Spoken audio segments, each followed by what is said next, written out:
Assalamualaikum warahmatullahi wabarakatuh. Bagaimana kabarnya anak-anak? Baik?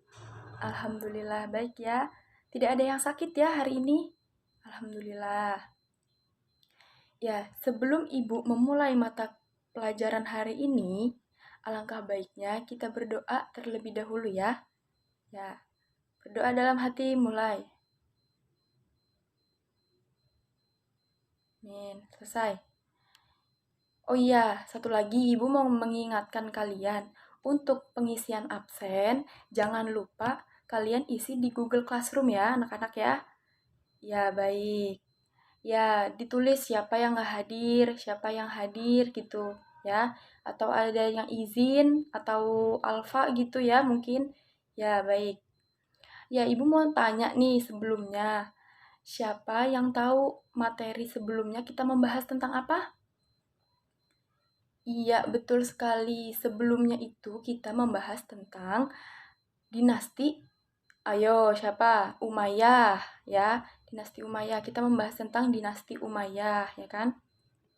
Dan sekarang kita akan membahas tentang kegemilangan peradaban dinasti Ayyubiyah. Ya, di sini Ibu mau menjelaskan tentang kemajuan pendidikan dan kebudayaan masa Ayyubiyah, terus sejarah berkembangnya Al-Azhar dan ilmuwan Muslim masa Ayyubiyah ya. Itu ada apa aja? Itu Ibu mau menjelaskan di sini ya. Ya, baik. Di sini ada kemajuan-kemajuan masa dinasti Ayyubiyah. Yang pertama, bidang pendidikan. Pemerintahan dinasti Ayyubiyah berhasil menjadikan Damaskus sebagai kota pendidikan, terutama pada masa kekuasaan Nuruddin dan Salahuddin. Damaskus, ibu kota Suriah, masih menyimpan jejak arsitektur dan pendidikan yang dikembangkan kedua tokoh tersebut. Nuruddin berhasil merenovasi dinding-dinding pertahanan kota, menambahkan beberapa pintu gerbang dan menara, membangun gedung-gedung pemerintahan yang masih bisa digunakan hingga kini. Mendirikan madrasah pertama di Damaskus terutama untuk pengembangan ilmu hadis tuh. Keren-keren ya. Madrasah ini termasuk sudah berkembang pesat, berkembang biak kan dan menyebar ke seluruh pelosok Suriah. Madrasah yang didirikan Nuruddin di Aleppo, Amesa, Hama, dan Baalabak mengikuti mazhab Syafi'i. Madrasah tersebut merupakan bagian yang tak terpisahkan dari masjid atau disebut sekolah masjid. Namun demikian, madrasah ini secara formal yaitu menerima murid-murid dan mengikuti model madrasah yang dikembangkan masa dinasti Nizamiyah. Gitu ya anak-anak. Nah, di sini juga ada Nuruddin juga membangun rumah sakit yang terkenal dengan memakai namanya sendiri. Wah, keren juga ya Nuruddin ini bisa membangun rumah sakit sendiri dengan namanya sendiri tuh. Kalian juga harus kayak gitu ya. Ya, yaitu Rumah Sakit Al-Nuri. Ini menjadi rumah sakit kedua di Damaskus setelah Rumah Sakit Al-Walid. Itu fungsinya apa? Ayo, siapa yang tahu? Ya, fungsinya itu tidak hanya sebagai tempat pengobatan, tetapi juga sebagai sekolah kedokteran gitu. Jadi selain bukan pengobatan saja yang di situ ya, sekolah kedokteran di situ bisa juga ya. Pada bangunan monumen-monumen, Nuruddin menorehkan seni menulis indah atau kaligrafi ya. Prasasti-prasasti yang ditulisnya menjadi daya tarik para ahli paleografi atau ilmu tulisan kuno. Tuh. Ilmu tulisan kuno Arab tuh ya. Bagus tuh.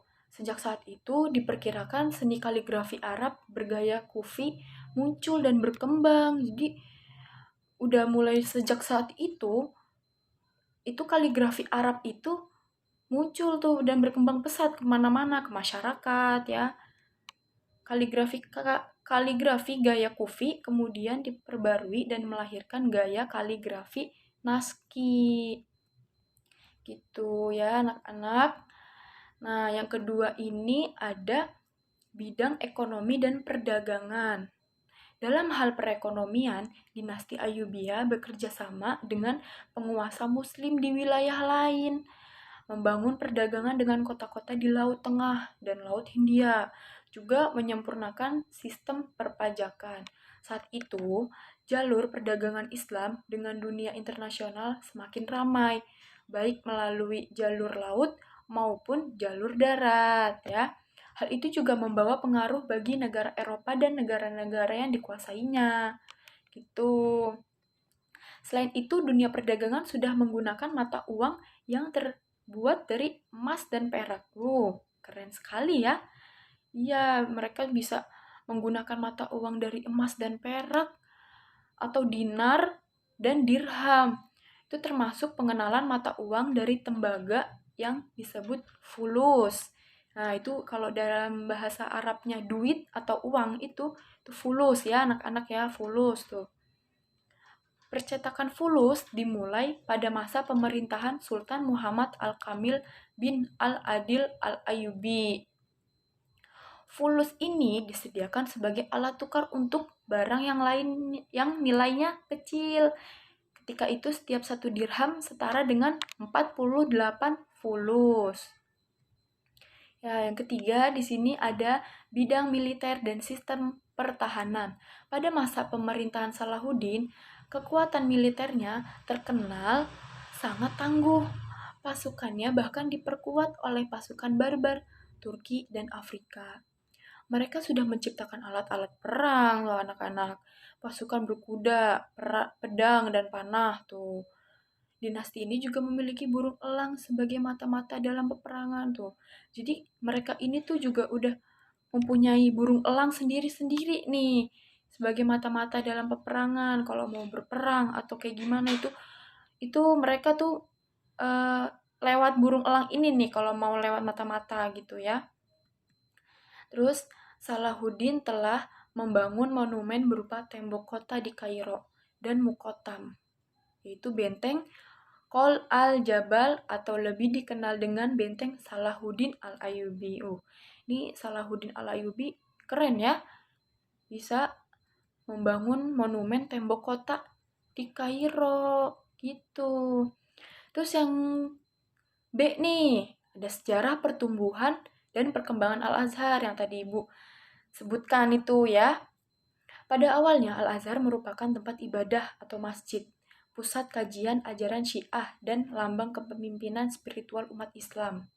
Al-Azhar didirikan oleh Jauhar Al-Khatib Al-Sikli, seorang panglima dinasti Fatimiyah pada tahun 970 Masehi.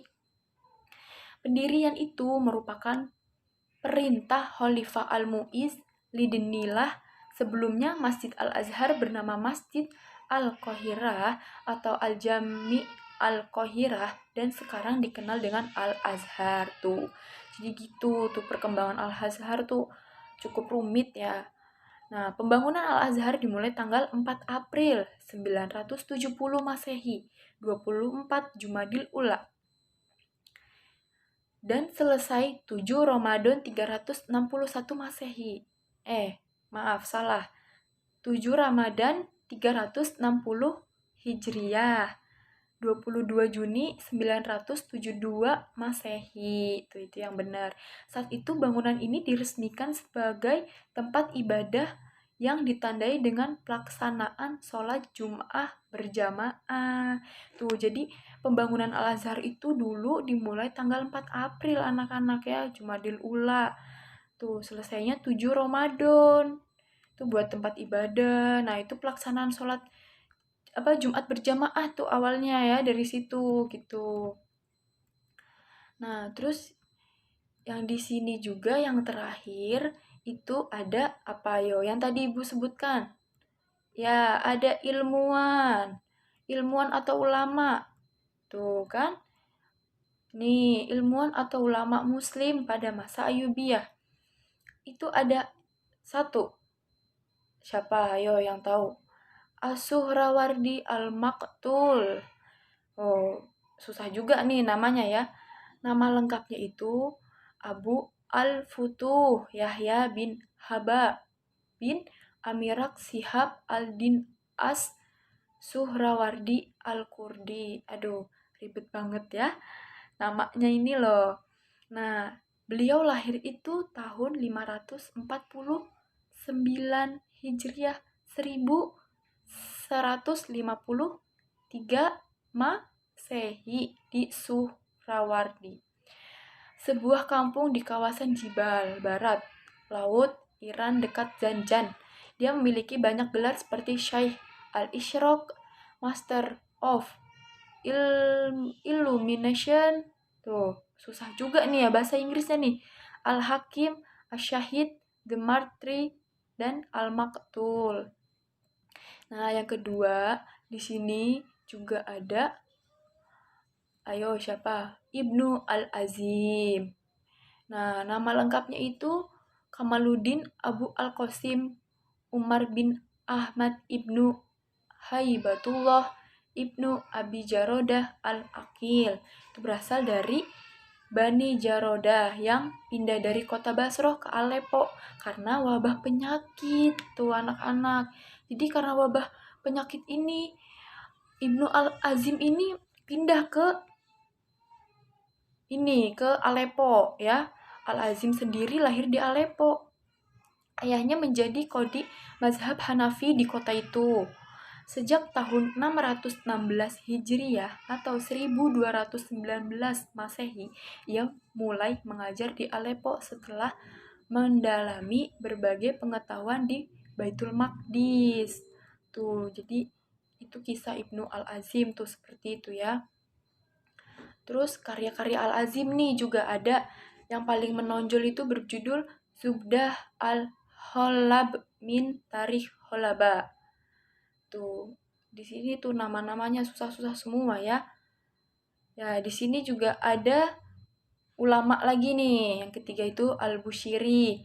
Itu nama lengkapnya adalah Syarafuddin Abu Abdillah Muhammad bin Abdullah As-Sonhaji Al-Bushiri. Lahir pada tahun 1212 Masehi di Maroko. Sejak masa kanak-kanak, ia dididik oleh ayahnya sendiri, terutama dalam mempelajari Al-Quran untuk mendalami ilmu agama dan sastra Arab. Ini Al-Bushiri, keren nih. Udah dididik oleh ayahnya sendiri. Nah, dididiknya itu juga untuk mempelajari Al-Quran atau mendalami ilmu agama atau mendalami ilmu sastra Arab tuh, gitu ya anak-anak ya. Nah, Al-Bushiri ini seorang sufi besar, pengikut tarekat Syaziliyah. Ia menjadi salah satu murid Sultanul Aulia Syekh Abul Hasan Asy-Syazili radhiyallahu anhu. Ia juga berguru kepada ulama tasawuf seperti Abu Hayyan, Abu Fat bin Yamari, dan Al-Iz bin Jama'ah, Al-Qanani, Al-Hamawi. Ini dari tadi nama-namanya susah-susah ya. Susah sekali, Ibu tidak bisa membacanya nih, agak susah. Nah, di sini juga Al-Bushiri dikenal sebagai orang yang warok, takut dosa. Jadi, ini Al-Bushiri ini kalau misalnya mau melakukan hal apapun gitu, dia juga takut dosa nih gitu ya kan.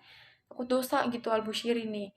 Dia pernah ditawari menjadi pegawai pemerintahan kerajaan di Mesir. Tetapi ditolak karena melihat perilaku pegawai kerajaan yang tidak sesuai dengan hati nuraninya, ya kan? Jadi nih Al-Bushiri nih waktu itu mau ditawarin menjadi pegawai pemerintahan kerajaan di Mesir. Siapa coba yang gak mau kan ditawarin jadi pegawai? Ya walaupun sekedar pegawai kan, jadi ya gak apa-apa lah gitu walaupun pegawai kerajaan gitu. Tapi ini menolak nih Al-Bushiri nih anak-anak. Al-Bushirinya nolak.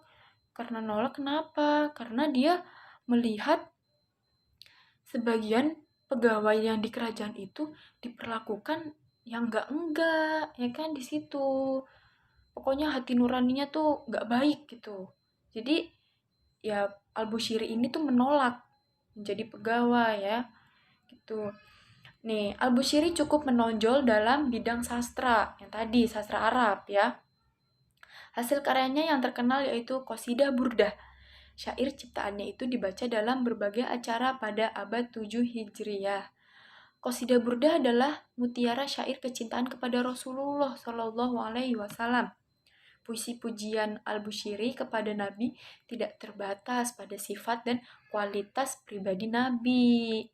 Gitu. Nah, yang di sini tuh ada Abdul Latif Al-Baghdadi. Nah, ini juga nih, ia adalah seorang ulama berpengaruh dan teladan bagi ulama Al-Azhar lainnya. Abdul Latif Al-Baghdadi ini dikenal sebagai ahli ilmu mantik. Tuh, keren banget ya ilmu mantik, bayan, hadis, fikih, tuh. Mempelajari ilmu hadis nih, kedokteran, dan ilmu lainnya. Ia bahkan salah seorang tokoh berpengaruh dalam pengembangan dan penyebaran mazhab Sunni di Mesir. Nih, Al-Baghdadi itu ya, keren ya. Di sini juga Abu Abdullah Al-Qudai ini ada nih. Beliau itu adalah ahli fikih, hadis, dan sejarah nih. Sama tadi kayak Abu Al-Baghdadi ya kan? Ilmu fikih, ilmu hadis, mempelajari hadis, menghafal. Beberapa karyanya yang menonjol antara lain Asyihab, Sanad As-Sihah, Manaqib Al-Imam Asy-Syafi'i. Tuh banyak tuh Abu Abdullah nih. Nah, tuh beberapa ilmuwan tuh yang tadi Ibu jelaskan itu ya. Paham ya anak-anak ya? Ya, baik. Nanti kalau emang misalnya kalian belum ada yang paham, bisa tanyakan kepada Ibu ya. Ya. Nah, sebelumnya Ibu mau memberikan tugas nih kepada kalian. Siap nggak nih Ibu berikan tugas? Ya, pasti harus siap dong ya. Iya, Ibu mau memberikan tugasnya gampang kok, nggak susah. Tugasnya itu pertama, kalian menyebutkan apa ayo? Ilmuwan atau ulama yang tadi Ibu jelasin tuh, ya. Assalamualaikum warahmatullahi wabarakatuh.